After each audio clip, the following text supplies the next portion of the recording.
Fala pessoal, sejam bem-vindos a mais um Papo de Seller e hoje a gente vai tratar de um tema extremamente importante. Para muitos é uma tendência, mas para outros já é uma realidade. E para isso a gente trouxe um especialista, o Felipe, que vai se apresentar aqui, vai falar um pouco sobre a sua carreira e sobre o que é a live commerce e como ela pode impactar o mercado brasileiro. Fique de olho, assista, continue aqui, esse papo vai dar muita coisa boa para você aprender. Felipe, tudo bem? Seja bem-vindo. Eu sei que você tem uma vida super corrida, então falar um pouco para essa audiência vai ser muito importante. Eu queria que você se apresentasse, falasse um pouco da sua carreira e aí a gente vai falar um pouco do que é live commerce e como isso vai impactar o mercado brasileiro, ou como pelo menos a gente pensa nisso, né? Legal. Obrigado, Cláudio. Muito obrigado pela gentileza de me convidar, de abrir espaço para a gente debater esse tema, que é um tema ainda iniciante, incipiente no Brasil, mas que se insinua aí como um tsunami, que deve impactar fortemente o modo como se faz e-commerce no Brasil nos próximos 12 a 5 anos. Eu imagino. Mas Felipe, me fala um pouquinho onde você está hoje, o que você faz e onde você estava nos anos anteriores aí desse mercado. Eu sei que você é um especialista já em venda de marketplace e teve em 2 grandes marketplaces. Eu queria que você falasse um pouco da sua trajetória. Cláudio, você vai perceber ao longo dessa conversa e também quando a gente entrar no tema live commerce especificamente é um modelo de negócios que ascende, que tem a sua primeira curva de sucesso no mercado chinês. Tá. E essa informação se cruza um pouco com a minha trajetória. Eu tenho hoje 46 anos, o que quer dizer que eu tinha 12 ou 13 anos lá nos anos 90, quando o governo Collor, o primeiro governo eleito após a redemocratização, faz o processo de abertura econômica, e mudando um pouco da política industrial do Brasil. O meu pai, nessa época, ele tinha uma loja de motopeças. Ele vendia peças para a indústria de motos. E ele foi um dos pioneiros Mas seu pai é chinês? Meu pai é brasileiro. Nossa, visionário, então. Naquela época era uma aposta, assim, havia muita dúvida sobre se os produtos estrangeiros seriam capazes de ter qualidade, de competir em preço, em distribuição com a indústria nacional. Cara, a gente tá falando de 92. Nós estamos falando exatamente. 93, ou seja, 30 anos, cara, quem foi há 10 anos atrás da China já é outra China hoje, imagina em 92. Sem dúvida, era uma outra China. Por causa desse movimento familiar, eu já falava um pouco de inglês, fazia escolinha, assim, como era muito comum. O CNA da vida aí. Entre os meninos de classe média naquela época. Meu pai me levava nas reuniões com os chineses para ajudar a negociar, entender preço, qualidade, etc. Legal. Aquilo foi uma experiência muito marcante para mim, nunca tinha visto estrangeiro até então, né? Cara. Então depois, adulto, eu fui estudar chinês, trabalhei em empresas chinesas, etc. Né? A minha formação original, eu sou jornalista, fiz carreira... Trabalhei no Portal Terra, trabalhei na Editora Abril muitos anos. Legal. Você talvez se lembre da revista Info. Não, eu anunciava lá, né? Em 96 eu tive uma loja de informática que eu anunciava na Info. A revista Info é um spin-off, é um filho da revista Exame. A revista Exame de Economia existe até hoje, né? Eu fui editor na Info durante muitos anos e a gente discutia evolução tecnológica. Já se falava ali no início dos anos 2000 sobre a ascensão do e-commerce no Brasil, etc. Em determinado momento eu saio da Editora Abril e vou trabalhar no Baidu, que é uma corporação chinesa. O Baidu seria o equivalente ao que é o Google, que os brasileiros conhecem do Google. E eles tinham uma empresa no Brasil também, não tiveram? O Baidu teve operação no Brasil, que durou mais ou menos uns 6 anos, oferecia aplicativos para celulares, software para PC, mas nunca chegou a oferecer seus principais produtos, notadamente busca, ou soluções de inteligência artificial, que é o que são as soluções líderes lá na China. Entendi. Depois do Baidu, eu faço uma trajetória no Alibaba, que é o maior marketplace do mundo. Se você olhar em termos de GMV, né, aquele Gross Volume Merchandising, o Alibaba eventualmente dá o dobro do faturamento da Amazon. E você sabe que tem uma curiosidade. Esses dias eu li um livro sobre a história do Yahoo, né? Sobre Marisa a Marisa Mayer, que foi CEO, e eles falam, né, uma das coisas, um dos maiores ativos do Yahoo era um bom pedaço da Alibaba. Pois é. Né, foi por muito tempo, assim, Foi. segurou as ações e eles tinham 30%, coisa assim. O Yahoo absurdo. cometeu vários erros estratégicos na sua trajetória. E assim, cá entre nós, é muito difícil competir com o Google, que é uma empresa extremamente criativa e inovadora. Sim. Mas um dos acertos do Yahoo foram os investimentos que eles fizeram no Alibaba, né? Porque se valorizaram enormemente. Eles tiveram a visão de que...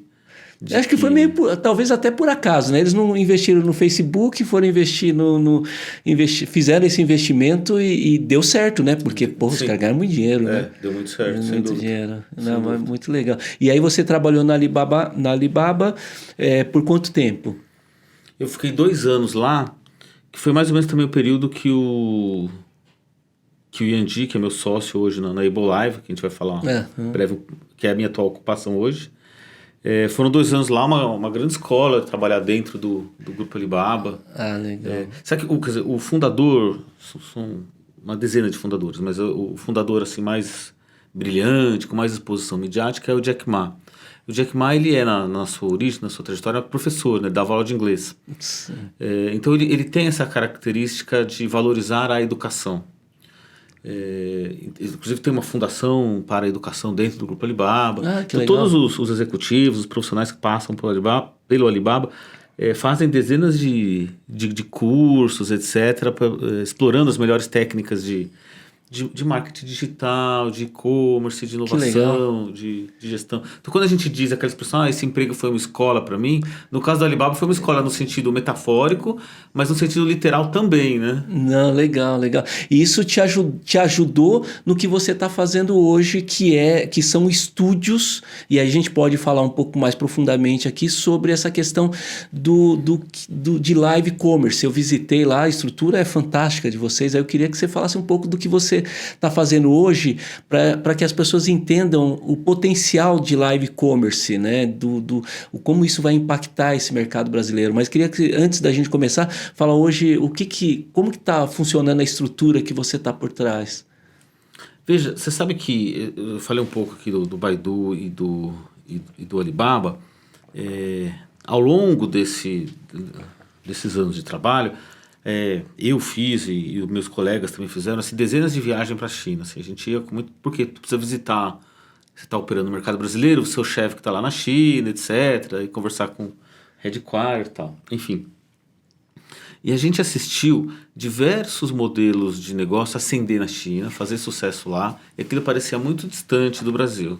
E depois se popularizou aqui. Por exemplo, hoje eu vim aqui gravar esse podcast com vocês, na recepção aqui eu fiz reconhecimento facial para me liberar na catraca. Isso há 6, 7 anos era uma novidade na China. E a gente, será que pelo custo e tal, isso vai disseminar também no Brasil? Hoje tem em todo lugar. Se tornou acessível. Se tornou acessível. Os prédios comerciais, residenciais. Mobile payment, por exemplo. Na China há muitos anos... não se usa dinheiro de papel assim. É até uma curiosidade, que eu fui algumas vezes para a China e eu vi que parece que o pessoal pulou do dinheiro de papel direto para o celular, né? Não teve o cartão físico, a impressão que dá, né? Pulou essa fase. Não é só impressão, pulou mesmo. Pulou mesmo, né? Efetivamente. E aí, às vezes, quem usa dinheiro de papel é o estrangeiro, que não tem um aplicativo e tal, ele troca $1 por moeda local e tenta gastar dinheiro. É difícil. Você deve ter tido essa percepção. É verdade. Não, eu fui a última vez, foi uns 5 anos que eu fui, a China cada ano. Já tinha, o mobile payment já estava. Já era realidade, né? Até mais, até nas vezes anteriores já era. Você via o cara pagando tudo e ele pedia um suco, já punha o celular, ou pedia alguma coisa, já ia com o celular, né? Hoje, por exemplo, se paga muito frequentemente com reconhecimento facial. Tem um movimento que eles chamam de Smile to Pay, uma tecnologia que se chama Smile, sorria para pagar. Então eu pego os produtos que eu desejo, ponho na minha cesta e aí vai aparecer ali num totem, deu 200 RMB, 200 dinheiros locais, né? Aí eu dou um sorriso que significa que eu estou concordando com aquele pagamento, ele debita da minha wallet digital. Então, isso que parecia também uma coisa muito distante, com o advento do Pix, é algo que também se popularizou no Brasil. Sim. Enfim, eu poderia ficar aqui falando uns 40 minutos de vários exemplos que todo santo ano a gente via a cada viagem para a China, parecia distante do Brasil e depois se verificava aqui. Que, aliás, é um movimento natural, assim, da evolução tecnológica. É um delay aí, que era um delay de 3, 4 anos, hoje virou menos de um ano, né? Um delay, esse tempo. É isso aí. Os mercados mais maduros, eles apresentam primeiro, adotam primeiro, esses são os early adopters dessas tecnologias. Os mercados, assim, talvez mais na periferia, vão adotando depois. O Brasil, digamos, está no meio do caminho, ele não chega a ser exatamente um país de periferia, no seu sentido convencional, mas também não é um país que está na vanguarda, né? Da digitalização, etc. Você sabe melhor que eu o nosso patamar de transformação digital, digitalização do varejo, por exemplo, ainda é inferior à maior parte dos países. Sim, sem dúvida, desenvolvidos, né? Mas a gente está avançando mais rápido cada vez, né? Cada vez mais. Como você falou, o gap que era de 4 anos caiu para 1 ano, talvez, né? Não, entendi. E hoje você mantém a Able, você mantém, são estúdios para você fazer live. Justamente, vou tocar nesse ponto. O raciocínio que eu queria apresentar é a gente viajou e viu esse fenômeno, que a gente pode depois discorrer um pouco mais sobre ele, acontecendo com enorme força na China. Isso que a gente vai explicar logo mais. O live commerce. Enorme força quanto? Do tipo 20%, 30% de todas as vendas feitas no varejo digital, no e-commerce, acontecem em transmissões ao vivo. Caramba, isso Estou falando de 20%, a cada 5 vendas, uma acontece. Ou 30%, a cada 3 vendas, uma acontece. Caramba, isso já é realidade na China. Isso já é realidade na China. Ou seja, a gente tem que pensar que daqui a pouco, na hora que você vai estabelecer aqui. Então, observando esse movimento, tanto eu quanto o meu sócio, o Yandi, que é chinês, vive há 20 e tantos anos no Brasil, foi um dos primeiros expatriados da Huawei, e aí depois seguiu outros caminhos, né? A gente vendo esse movimento, tomou a decisão assim, de sair do Alibaba, que é... Deixar de ser executivo para empreendedor. Assim, exatamente, para desbravar esse caminho do live commerce no Brasil. E aí o que a gente fez é exatamente o que você estava comentando. Assim, a gente construiu uma estrutura com estúdios devidamente equipados, isolamento acústico, iluminação, etc. Eu conheci lá, é muito bacana. E também com um time de influenciadores digitais devidamente treinados com as melhores técnicas para a conversão de vendas, que é um grande desafio para qualquer seller. Você faz um movimento qualquer de marketing para gerar mais venda, etc. Você precisa ter certeza que você vai ter a melhor técnica para converter aquilo, né? Acho que é um desafio permanente quem trabalha com e-commerce, né? Não é a taxa de conversão, né? Não é ligar uma câmera, fazer live e-commerce não é ligar uma câmera e vender, né? Eu imagino. Muita gente deve pensar nisso. Você pode ligar uma câmera e começar a vender. Você vai ter uma performance A. Você pode se preparar para isso, estudar as melhores técnicas e ter uma performance A ao cubo, né? Então assim, Felipe, pensando que já é uma realidade na China e talvez nos Estados Unidos, outros países, né? Já a live commerce é uma realidade. O que você está, assim, como que você vê esse movimento no Brasil? Como que está o movimento? O que está sendo feito? Eu vi essa semana agora, recentemente, até não sei se você acompanhou na VTEX, teve uma influenciadora que acabou tendo um problema com live commerce e acabou a VTEX acabou não suportando. Eu não sei se chegou a ver isso. Eu falo, foi de um canal e acabou mostrando a força já. E a gente já viu o caso da CIMED, por exemplo, que B2B, né, fazendo live commerce ali, vendendo Fini, ou seja, a gente já está vendo que tem, assim, talvez para a maior parte dos sellers ainda, para o seller seja alguma coisa inicial, mas tem grandes corporações já olhando isso e grandes influenciadores olhando isso de forma mais profissional. Estou correto nessa afirmação? Correto. Isso acho que já acendeu a luz, já se abriu os olhos de muitos brasileiros que trabalham nesse segmento para esse fenômeno. Se você me permitir, só para dar uma breve imagem, assim, a gente está falando de live commerce, o que é live commerce? Qual a definição disso? O que tem de diferente do e-commerce tradicional que você faz no dia a dia? O que tem de diferente, por exemplo, do Shoptime, que é uma imagem que as pessoas criam muito na cabeça. Assim. Era abrir uma câmera para vender, mas não é o que o Shoptime fazia e tal, né? Eu gravei já lá, então, já vendi lá com eles. De um modo simplificado, live commerce, como a própria expressão diz, é fazer comércio, vender por meio de lives, de transmissões ao vivo. Então você tem o varejo físico tradicional. Fui à padaria hoje de manhã, comprei 6 pãezinhos e 1 litro de leite. Aí o seu João me atendeu, sabe que eu gosto também de pastel de Belém, perguntou se eu não quero levar mais um, então fez uma venda adicional, passei no caixa e paguei. Então ele me deu um ótimo atendimento, eu tirei minhas dúvidas se o pãozinho estava quente ou se era pão da fornada mais antiga e tal, e fiz o pagamento. Tive um ótimo atendimento, mas a eficiência desse atendimento é baixa. É o seu João conversando comigo. Fui embora, ele vai atender mais uma pessoa. O e-commerce ele resolve esse problema, né? Eu ponho lá meu anúncio, a descrição, a foto, talvez um vídeo curto, e eu não falo para uma pessoa, eu falo para centenas, milhares de pessoas. Então resolve a eficiência. Mas se perde um pouco dessa possibilidade de você tirar dúvidas, uma interação, criar interação, às vezes conexão emocional. Quem estuda vendas, os profissionais dedicados à estratégia de vendas, sabe conexão emocional, confiança, todos esses são fatores relevantes, decisórios para a pessoa tomar a decisão se vai ou não vai fechar aquele negócio, né? O live commerce, ele busca o melhor dos dois mundos. Então ele tem a escala do e-commerce, ele opera dentro de plataformas de e-commerce. Então onde acontece, quando surge o live commerce? Ele acontece dentro do TikTok, que na China se chama Douyin, acontece dentro do Taobao, que é um dos marketplaces do grupo Alibaba, acontece em outras plataformas domésticas da China. Então ele acontece onde já existia o e-commerce, mas ele tem a diferença de colocar um ser humano, uma pessoa, para conversar com a audiência. Testando o produto ali na hora. Testando produto, vestindo roupa, esclarecendo suas especificações. Interagindo com o usuário. Porque vai responder, vai lendo ali em tempo real ali as dúvidas. Exatamente, vai lendo em tempo real. Então, basicamente, no celular é uma live, uma transmissão ao vivo, mas que tem um ponto especial que faz toda a diferença. Enquanto essa live acontece, tem ali um botãozinho, um símbolo de um carrinho que eu posso clicar, selecionar o produto que aquele influenciador, que aquele vendedor está apresentando e fazer a compra. Enquanto ele está falando, ou seja, não precisa sair para um outro ambiente. Exatamente, não precisa sair para outro ambiente e não precisa...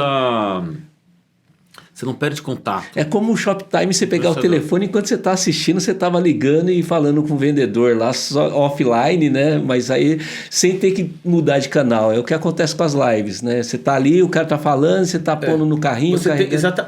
Porque, veja, isso é importante comentar no seguinte sentido. Eu posso abrir hoje uma live no meu Instagram e começar a apresentar produtos. E eu digo, você gostou desse relógio que eu estou aqui te oferecendo por R$60? Clica no link aqui nos comentários. E fecha a compra. Ele vai clicar no link, ele vai para um marketplace, aí ele perde contato, ele sai do Instagram. Eu perco essa audiência. E eventualmente algumas pessoas vão fechar a compra do meu relógio. Muito bem. Se eu estou falando numa plataforma que já tem ali o que a gente chama de ciclo fechado, ou close loop, como se diz em inglês, em que eu faço a compra enquanto eu estou tendo contato com o influenciador, há uma diferença na conversão. Sim. Mas não é uma diferença... melhora 20%, melhora 50%, não. Melhora 10 vezes mais. Caramba! Então, o ciclo fechado, ele converte 10 vezes melhor que o ciclo aberto. Que a pessoa está ali, enquanto ela está falando, ela está pondo cartão de crédito, está dando ok. A Shopee faz isso, né? A Shopee é uma plataforma que faz isso. Na Shopee, se você já fez uma compra na Shopee, você já salvou seus dados de pagamento. Seu cartão de crédito, enfim, seu endereço de entrega e tal. Se você assiste uma live e gosta você quer trocar de blazer, quer comprar uma gravata, você vê você faz um clique na live, já tem teus dados salvos, tanto de pagamento quanto de entrega. Nossa. Segundo clique para confirmar e está feita a compra. Nossa. Então, ela gera muita compra por impulso. A compra tem um advento, por exemplo, que é a compra por gratidão. Às vezes ele interage tanto tempo com o influenciador e se sente... Esse cara, na obrigação, essa pessoa me deu atenção, tratou bem, vou ajudar ele aqui. Respondeu a dúvida, falou o nome dele ali.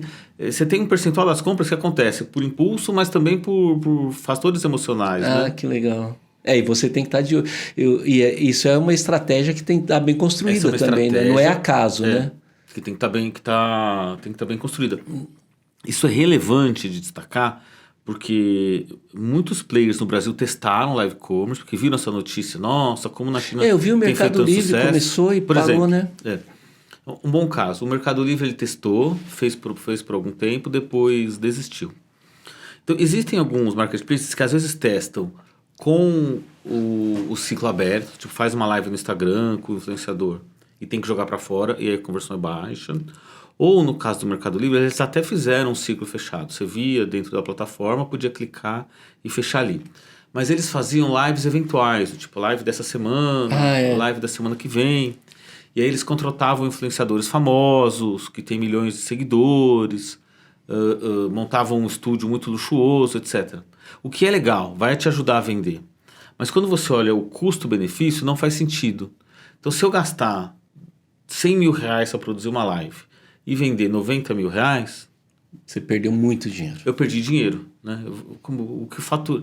Agora, se eu gastar 1 mil reais e vender 40 mil reais, 40 é menos que os 90. Mas o meu custo foi só 1 mil reais. É que se você gastar 4 e vender 40, você já tem, você tem mais. Não, e eu vejo, e eu até, no meu ponto de vista, é que o Mercado Livre desistiu por hora, né? Porque também não acho que seja sem uma dúvida. coisa... Eles vão ser tocados, eu acho que eles vão ser tocados por isso. Não vai ter jeito. Mas eu tenho visto muito... Eu acho que tem 2 assuntos importantes para a gente tocar aqui. Primeiro, eu tenho visto que quem tem aproveitado muito é a Shopee. Né? Eu tenho alguns resultados, tem sellers que estão tendo um resultado bastante grande. Kawaii... E aí a gente espera no futuro, que aí sim eu acho que vai ser a grande porrada que deve mudar o cenário de marketplace, que é o TikTok fazendo venda, porque já está com o público ali, já sabe, já identificou. Como que está o resultado de quem está vendendo hoje na Shopee, por exemplo? Veja, acho que você resumiu muito bem. Assim, hoje, nesse modelo que eu descrevi chamado ciclo fechado, a gente tem 2 plataformas que executam isso. Uma é a Shopee. E bem, né? Até podemos executa bem, com competência. E a outra é o Kuai. Só essas 2 tem o que a gente chama de ciclo completo. Estou vendo a live, clico e mando. Existe uma terceira empresa de tecnologia que deve entrar, especula-se que talvez no final do ano, no ano que vem, que é o TikTok. O TikTok tem hoje uma base de usuários ativos mensais de em torno de 100 milhões de espectadores, de usuários aqui no Brasil. E com algoritmo matador. Com algoritmo o matador. Que é radicalmente diferente do exemplo da Shoptime. O exemplo da Shoptime ele é fácil de você construir, porque está presente no mar aberto, né? Imaginário, mas ele tem uma diferença radical. O que acontece quando eu vejo o Shoptime? Eu estou ali domingo, ligo a TV e pode estar passando um cara vendendo carros. Aí depois entra um vendedor oferecendo móveis. Depois entra um vendedor oferecendo... Você sabe, filho, que em 96 eu tinha uma loja de informática. Aí eu tenho um monte de gravação no YouTube ainda, que era do Shop Tour, né? Que era assim, você ficava o dia inteiro passando, só que acho que é isso que você vai tocar, né? O público que você toca é um público genérico. Pode ser um público em massa, eventualmente, se tiver boa audiência, mas é um público genérico. O que o TikTok é capaz... O que o live commerce é capaz de fazer para o seller? Os algoritmos, ele tem a informação sobre os desejos e estilo de vida de cada um dos seus usuários. Então, eu sei que o Cláudio... Gosta de carro. Tem tal faixa etária, mora em tal bairro, andou pesquisando viajar para praia nesse feriadão que vai vir, etc. Eu tenho todas essas informações. Então, eu sei que eu posso te entregar um anúncio, uma live de acessórios automotivos, posso te entregar uma live de viagens, etc. Ele vai pegar uma menina de 17 anos e vai entregar uma live totalmente diferente. Ele vai recomendar ao algoritmo uma que está falando de cosméticos, uma que está falando de meia calça, de moda o para universo jovens mulheres, daquela persona, digamos assim, né? Ou seja, o que eu fui marcado sou eu que já que eu gosto de carro, provavelmente eu tenho um potencial de compra de carro. Se eu gosto de viagem, eu tenho um potencial de viagem. E aí cada segmento, ele segmenta esse público. Você gosta de carro mas você nunca se envolveu, por exemplo, com vida fitness, musculação, você supostamente não vai à academia. Mas amanhã você começa, você foi ao consulta médico, o médico pediu que você comece a fazer musculação e tal, beleza. O algoritmo vai entender isso, porque você vai consumir algum conteúdo sobre isso, tirar uma dúvida lá de um termo técnico que o médico usou.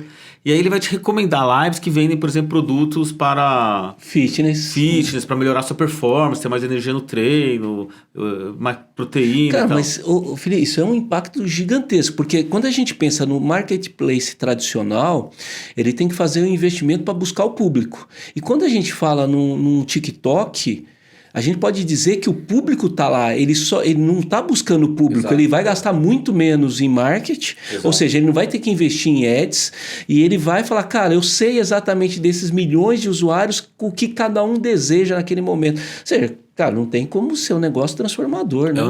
Foi o movimento que a gente viu acontecer na China. Então tinha lá enfim, primeiro um ponto importante de destacar é que o varejo chinês é o mais digitalizado do mundo. O que é um país avançado, que tem um varejo muito digitalizado? Estados Unidos, Coreia do Sul, norte da Europa, os caras, tipo, 35% do varejo está no canal online e o resto offline. O Brasil está em 11%. É, por aí. Na China você tem 51% online. Então é um mercado gigantesco, faz parte da cultura nacional. Cara, com mais de 1 bilhão, a gente está falando de um mercado consumidor que é gigantesco, com mais né? de 1 bilhão de consumidores, com um poder de compra elevado, a classe média chinesa são quase 500 milhões de pessoas. Ou seja, etc. é quase 2 Brasis, né? Justamente. Só os posicionados na classe média, né? E aí você pega esse mercado, que já é um mercado muito rico, etc., e você vive o boom do live commerce. Então quem vai à China, quem percebe, quem vê isso acontecendo, sente o peso disso. Não à toa, as duas empresas que já estão oferecendo isso no Brasil têm origem na China. A Shopee, que é uma empresa que tem sede em Singapura, mas a boa parte dos seus investidores são originalmente da China, e o Kuai, que é chinês no seu sentido clássico da a gente definição. tem conversado muito com o TikTok, né? Eles não liberaram ainda a integração, eles estavam pensando esse ano em fazer e provavelmente o ano que vem eles vão vir quente. Mas o que eu penso também é que quando eu falo de transformação de mercado, me corrija se estiver errado, que a gente tem que pensar o seguinte: hoje Shopee faz, daqui a pouco Mercado Livre, mas aí a gente começa a pensar que uma empresa como Instagram, por exemplo, vai começar a fazer isso, o mesmo modelo de tecnologia. Ou seja, há uma tendência de mexer um pouco no modelo que a gente tem tradicional de você... Vamos dizer o seguinte, hoje você busca o produto para comprar nos marketplaces tradicionais, né? Então, quando eu vou lá, eu quero comprar alguma coisa, eu entro no Mercado Livre, para comprar alguma coisa, eu entro na Amazon. Vai ser o contrário, né? O produto vai te procurar, quase que isso. Quebrou o teu liquidificador em casa, você vai entrar no Mercado Livre, precisa achar um liquidificador novo e tal. Você vai fazer essa procura. O live commerce, ele vive no sentido oposto, o que gera uma conversão muito melhor. Então você nem se deu ao trabalho de pesquisar o ventilador, o liquidificador, mas ele sabe que você está precisando disso, pelas características do algoritmo, e vai te entregar uma live de produtos domésticos, tal, que você vai achar ali o liquidificador. E aí, se a pessoa que está apresentando é competente, bem treinada, ela vai te oferecer um micro-ondas, vai te oferecer uma batedeira, você vai gastar um ticket um pouco maior, né? Como as pessoas menos, que não conhecem tanto, falam assim, por acaso eu estava lá vendo meu TikTok, apareceu uma pessoa vendendo ar-condicionado logo hoje, que está quente, né? Que o meu quebrou. Que o meu quebrou. A gente sempre vê isso. E me fala uma coisa, qual que é assim, em termos... Você tem ideia dos números que hoje... O que representa a live commerce na China? Você tem assim... Na China, dependendo da forma como se faz o cálculo, entre 20% e 30% de todo o volume do e-commerce acontece dentro do live commerce. Isso dá em torno de R$1 trilhão por... 1 trilhão por ano? Cara, a gente está falando no mercado brasileiro inteiro aí, segundo a última pesquisa, uma pesquisa recente, a gente está falando de coisa de 185, 200 bilhões, aí você está falando de 1 tri. Os números, eles são assim, massacrantes, são muito impressionantes. Agora, é evidente que aqui no Brasil é uma coisa que está se iniciando, mas os sellers que estão vindo a gente já podem se beneficiar do live commerce amanhã, se eles quiserem. Quem está, por exemplo, na plataforma Shopee pode se estruturar, fazer uma live e colher os benefícios disso que a gente está apresentando como um benefício, tornar realidade um futuro dourado. Ele já pode se beneficiar disso Hoje nós temos clientes que em uma sessão de transmissão ao vivo geralmente leva 2 horas. É isso que eu ia perguntar para você. É o tempo recomendado. Tem uma técnica para decidir que eram 2 horas. Eu abro a transmissão, aí o ideal é que, por exemplo, na EboLive é proibido abrir uma transmissão e começar a vender produtos. Você abre a transmissão e procura gerar engajamento. Tenta manter as pessoas que estão ali 1 minuto, 3 minutos com você. O algoritmo vai entender que os novos usuários que entram nessa live permanecem nela por mais de 1 minuto. Enquanto nas outras eles saem mais rápido. Se ali eles estão permanecendo mais, é porque aquele conteúdo deve ser melhor. E aí ele começa a entregar maior tráfego. Você reunir um tráfego razoável, aí você começa a apresentar os produtos. E o influenciador ele acompanha em tempo real os produtos que estão sendo colocados no carrinho. Ah, entendi. E aí ele sente, eu apresentei o produto A, 2 pessoas colocaram no carrinho. O B, 8 pessoas colocaram. O C, ninguém colocou no carrinho. Aí ele volta pro B. Aí ele volta pro B que estava performando bem. Então você vai fazendo o teste AB ali em tempo real. Você vai adotando diferentes técnicas para ir apresentando os produtos. E mantendo eles mais ou menos tempo expostos, conforme as estatísticas recomendam. E você estende isso por 2 horas. Ninguém senta na poltrona com o celular na mão e fica 2 horas assistindo uma única live. Mas, se você permanece online ao longo de 2 horas, você vai pegar uma audiência rotativa. Então, o número de usuários máximos vendo a sua transmissão, talvez de 500, 600 pessoas simultâneas. Mas quando você olha o final das 2 horas, nossa, passaram 40, 50 mil pessoas na minha transmissão. Parte dessas 40 mil pessoas se tornaram seguidores da minha loja.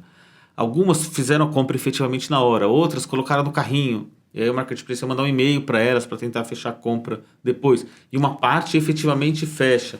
Então você tem assim, se você faz lives com recorrência, isso é importante também, não fazer uma única vez na semana, ou fazer e depois sumir. Você precisa ter lives recorrentes. O Marketplace começa a te premiar, porque você faz todos os dias. Começa a te entregar mais tráfego, você vai acumulando mais seguidores, ganhando mais confiança dos usuários e os números vão crescendo. E mais ou menos quanto que um seller, um bom... Assim, quais são esses números? 10 mil, 20 mil, 5 mil? Quanto um seller consegue? Você acha que ele consegue, na medida que ele aprende, ele tem um bom produto, né? Não adianta também... Ele tem um produto que tem apelo, por exemplo, maquiagem ou eventualmente brinquedo, alguma coisa. Quanto em média ele consegue fazer numa transmissão dessa? Depende um pouco assim do ticket médio dele. Então, por exemplo, a gente tem sellers que vendem produtos de baixo custo, tipo aquelas unhas postiças, que custam R$4, esponja de maquiagem, e os que vendem eletrônicos, celular, etc. Mas de um modo geral, um seller que já fez talvez assim, 30 dias, 60 dias de live, e está obtendo o benefício máximo do algoritmo, ele vai ter uma performance talvez de vender 3 mil, 10 mil reais por sessão de live. Caramba, que é bastante, né? Que é bastante. Em algumas datas, é bastante para hoje, né? Mas esses números vão explodir. Em algumas datas especiais, em que tem mais descontos, cupom grátis, que os marketplaces organizam. O 6 do 6, o 7 do 7, é o 7 do 7 que está chegando. Às vezes você atinge 20 mil reais. Caramba. Numa única sessão. Um seller iniciante, às vezes vende 400, R$1.000. Essa semana passada nós tivemos um seller iniciante, primeira vez que ele foi fazer uma live, que você conhece. É cliente de vocês. O nosso cliente é um cliente do Magis. E primeira sessão ele vendeu R$1.500. Foi uma performance acima da curva. Geralmente a primeira sessão ele não performa tão bem, vai melhorando. Mas ele já começou com R$1.500. Ele vende suplementos, né? Suplementos para alimentares, né? Para quem faz atividade física. Atividade física. Não, eu acho que... E é um produto que eu acho que tem bastante fit com live, né? E aí, Cláudio, eu acho que tem um pulo do gato. A gente desenhou um modelo de lives que tem baixo custo para o seller. Hoje... Cara, isso é legal. Hoje, se você conhecer a nossa estrutura, o estúdio, o influenciador, o áudio, o som, o treinamento, a técnica para performar melhor, etc. Hoje a gente cobra R$150 a hora de transmissão. R$150. Isso quer dizer, se o cara vendeu 300, 500, 1.000, ele gerou uma receita que lhe permite cobrir os custos de ter organizado uma live. Eventualmente, esse pode ter sido o grande erro, por exemplo, de players como o Mercado Livre, que a gente citou agora há pouco. Quando você faz uma live custosa, cara, uma grande estrutura, um influenciador muito famoso, ela gera sim um resultado. Mas aí se você teve um custo elevado, a conta não fecha. Então, só para entender, para eu fazer uma live, eu sou um vendedor da Shopee e eu quero fazer uma live, eu vou gastar R$150 A partir por hora. de R$150. Um investimento de R$150, você já consegue iniciar essa operação de live. Ou seja, você está no padrão, vamos escalar e vamos usar as 12, o máximo de horas por dia. Exatamente. Vou começar a mandar mais seller para você, começar a pagar para alguns sellers fazer isso. Os sellers se beneficiam, assim. Por que o vendedor pode fazer lives? Porque ele vê uma visão de futuro, entende que isso é estratégico, que vai fortalecer a marca dele. E que legal se ele tiver essa visão. Mas ele também pode, alguns sellers às vezes têm uma visão mais imediata, porque o bolso está apertado e tal. Tipo, eu gastei 10, quero que retorne 11, pelo menos. Para o investimento se cobrir e tal, né? Não, mas a live com esse modelo de baixo custo, ela já entrega esse resultado. Não, e já legal. Já é um investimento positivo. Não, e eu penso assim, que nem a gente vai gravar, né? Grava esse podcast, a gente não tem um estúdio, a gente prefere fazer isso, tem uma estrutura gigante aqui onde a gente está gravando, né? Com mesas, com câmeras caras e tudo mais. Eu acho que é essa mesma situação, né?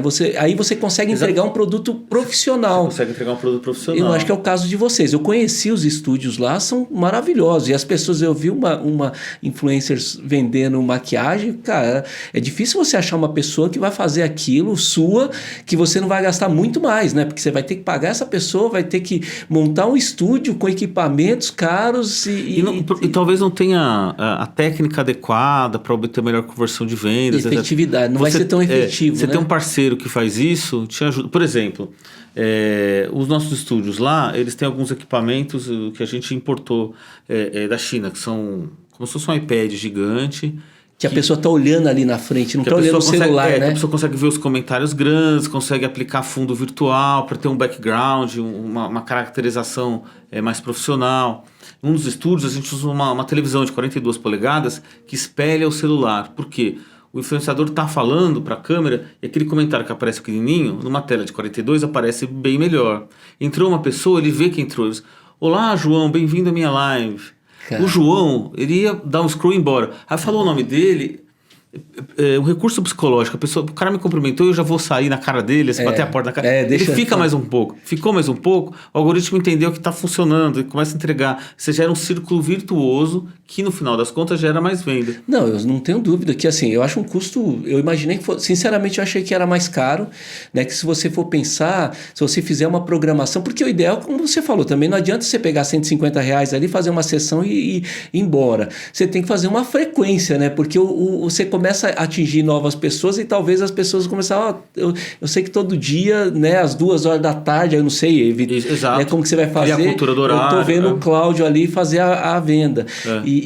Cara, e com certeza, se a gente for pensar, ele vai gastar, para montar um estúdio como o de vocês, ele vai gastar muitos R$150, né? Porque, cara, assim, é um estúdio pronto, com um influenciador, né? Se você for pensar a contratação de um influenciador para ficar ali 1h30, mesmo que seja só 1h30 ali, e mais a estrutura, você vai gastar mais do que isso, né? Sem contar que você tem que treinar e tudo mais, né? Então, vocês estão fazendo um trabalho excepcional. Acho que as pessoas precisam... Vai ter depois aqui uma forma de achar vocês, né? E no final deixar o link aí também para conversar com vocês. Acho que vale a pena fazer uma visita lá e entrar nesse canal agora, né, Felipe? Porque também não adianta deixar na hora que a coisa já estiver bombando, né? Esse é um benefício adicional. Assim, quem pega o fenômeno no começo tende a obter o melhor retorno do seu investimento, larga na frente, forma base de seguidores. Tal. Hoje, qualquer seller que esteja no marketplace como Shopee, por exemplo, e queira experimentar live, tenho certeza que ele vai perceber que ele fez um bom negócio, assim, ele extraiu benefícios dali, que se tornou uma nova ferramenta de vendas. Essa percepção ainda não está disseminada na sociedade, na comunidade de sellers, porque, como a gente discutiu, ainda é um fenômeno novo. E aí, como qualquer advento tecnológico, inovação, você sempre tem os early adopters e você tem os late adopters, aqueles que chegam depois, né? Então a hora de fechar parceria com vocês é agora, né? Quem faz esse investimento agora tira mais benefício, larga na frente, fideliza o consumidor. E aprende mais, né, Felipe? E aprende mais, claro. Eu acho que a curva de aprendizado, que você falou, a curva de aprendizado demorada, né? E quando você olha, eu acho que o que eu vejo sempre é o seguinte, eu como especialista em marketplace, eu sempre penso que o seller, ele não deve ser o cara que fica só ali olhando a venda, como tem que fazer a venda. Ele tem que procurar ser mais estratégico, né? Daí até o uso do próprio Magis, que dá muito mais tempo para esse seller entender, deixar o operacional e ir para o estratégico, né? Olhar e falar, cara, isso daqui vai me trazer mais venda, isso daqui vai me trazer mais seguidor. Porque tem tudo, não é uma ação imediata, eu fiz a live e eu faço um recorte e dali para frente, não, você vai ganhar mais seguidores, você vai ganhar consumidores que vão poder acessar a sua loja. Eu imagino que depois da live ainda você vai ter um recall aí de gente que vai receber ali a promoção do seu produto, porque ele já chegou a colocar no carrinho, só falta fechar. Então tem muito benefício, né? Vamos supor que você faça uma live que venda R$0. Puxa, fracasso, venda R$0. Mas eu fiquei lá 2 horas e 40 mil pessoas passaram por minha live. 40 mil pessoas foram expostas à minha marca. Souberam que eu tenho essa loja, que eu vendo tal produto. Então, isso é um benefício. Uma parte dessas vão se tornar seguidor, vão acompanhar a loja. Então, eu vou conseguir fazer marketing depois com elas. Uma parte, aí você tem que trabalhar para não ser R$0. Ela vender R$1.000, R$2.000, que te pague pelo menos o custo de ter organizado aquela live. Então, você tem uma venda gerada na hora. Vamos dar um exemplo hipotético, um número redondo. Vende R$10.000. Isso que vendeu e efetivamente foi pago durante a sessão de live. Se você esperar até 5 dias, esse número de 10 vai subir para 12. Isso é estatístico, a gente mediu. Eles crescem em torno de 20% a mais. Porque você tem o cara que pagou com boleto, você tem o cara que colocou no carrinho e deu um erro, não conseguiu finalizar a compra. O boleto compensa dias depois, o carrinho, uma parte recebe o alerta do marketplace. O remark mesmo. O remarket, e uma parte ignora, uma parte acaba efetivamente fechando a compra. É muito comum também o pessoal colocar no carrinho para deixar... para fechar no dia do cartão de crédito, né? É comum, né? Você, cara, deixa aqui, eu vejo em casa, né? Até eu faço isso muito. Eu tenho, e não falando, Amazon e AliExpress, normalmente eu tenho produtos no carrinho, eu falo, eu quero comprar um livro, eu deixo lá, na hora que tiver mais alguma coisa eu compro. E na AliExpress eu tô olhando, legal isso aqui, eu vou colocar, mas eu não tenho certeza. Aí eu vou fazer uma compra, para ter o frete grátis, eu já fecho. Eu imagino que isso deve acontecer também nas lives, né? Exatamente, você tem esse benefício que o número ticket ele cresce uns dias depois, né? Então você tem o benefício imediato, o benefício depois e o benefício de exposição da marca. E um valor assim que é intangível, difícil de você definir, que é o valor que você citou, você tocou num ponto importante, que é o aprendizado. A gente está conversando sobre um fenômeno que já existe, que é bom, que é interessante, mas que é a ponta do iceberg. O pedação grande do iceberg, ele vai emergir quando o TikTok estrear a sua estrutura o TikTok Shop no Brasil. Então, eu acho que isso acho que é o ponto mais importante. Eu aprendi, quando o tsunami chegar, cara, eu vou estar preparado para isso. Né? O Ian brinca, meu sócio brinca assim, vai vir uma enchente, a gente está ensinando as pessoas dando aula de natação. Daqui a pouco na hora que vem a onda, tem que surfar, né, para saber se comportar na enchente. Não, eu não tenho dúvida que o TikTok, por tudo que... Eu acho que o TikTok, ele vai mudar a forma, e a gente tem que começar a pensar que o futuro...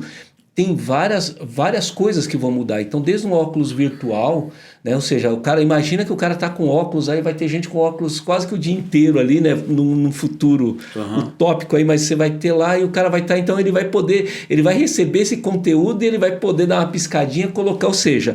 A live commerce, a venda ali buscando consumidor, vai ser assim, a realidade para mim é uma só.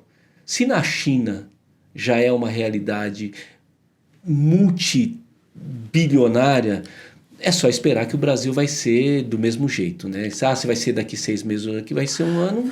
Você poderia levantar um argumento de ordem cultural, assim. Às vezes um fenômeno tecnológico, inovação que acontece na China, porque tem uma característica demográfica, cultural, não vai se replicar em outros mercados. Isso é uma hipótese. Agora, o caso do TikTok Shop é uma hipótese que já testou esse modelo de negócio em novos mercados fora da China. Então, eles testaram na Indonésia. eles já têm uma operação no Reino Unido, eles têm uma operação nos Estados Unidos, que é o maior mercado de varejo do mundo. Em todas elas, que tem consumidores, Reino Unido, consumidores altamente exigentes, mercado americano altamente competitivo, mercado indonésio com muitos desafios em torno de logística, meio de pagamento, etc. Eles tiveram inteligência, testaram mercados muito distintos. Em todos eles, a operação foi bem sucedida. Em todos eles, os sellers descobriram um novo canal de vendas, e um canal de vendas que vai ocupar um share importante. Não, só para você ter uma ideia, eu lancei meu TikTok pessoal esses dias falando corporativo, né? Falando do Magis, e o que teve mais audiência foi um corte que eu fiz da Ismafer, ele falando que fez 50 mil vendas no dia na Black Friday passada e o Magis atendeu 100%, ele não parou e às 6 horas da tarde ele já tinha terminado. E aí quando eu fui olhar as estatísticas, a maior parte das perguntas eram basicamente, é confiável comprar na Ismafer? Ou seja, aí você vê, aí teve mais de 17 mil, lancei essa semana passada, tem 17 mil visualizações. Aí você vê como as pessoas já estão procurando no TikTok o produto Ismafer, ou seja, a ferramenta. Né? Então, agora imagina o quanto isso vai ser. Então o cara fala, vai ver um produto da Avon, vai falar, o produto da Avon funciona, o produto da Boticário é bom.